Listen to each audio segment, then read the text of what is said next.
A man in China's eastern province of Jiangsu has become the first person in the world to be infected with the H10N3 strain of bird flu.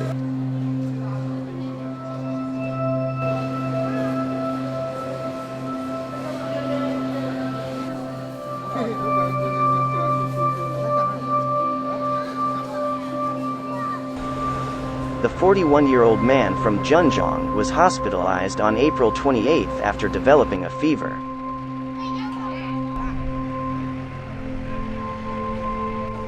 China's National Health Commission said that the man contracted the H10N3 strain of bird flu, which is less severe than others and has a relatively low risk of spreading on a large scale.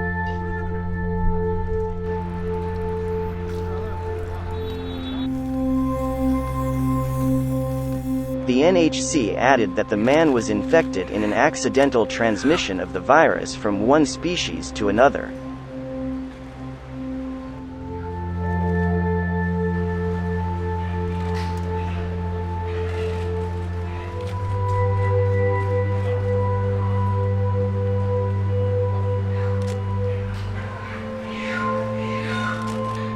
The NHC did not explain how the man was infected with the virus but said that he is stable and ready to be discharged.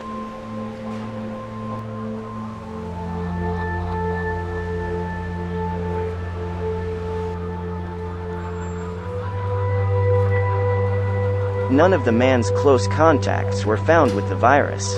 The last human epidemic of bird flu in China occurred in late 2016 to 2017. When people came down with the H10N3 virus.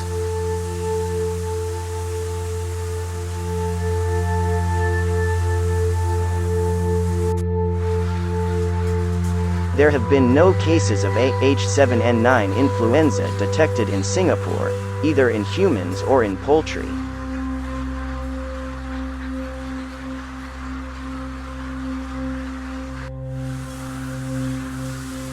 You are watching The Independent Singapore. Subscribe to our channel for more news and documentaries.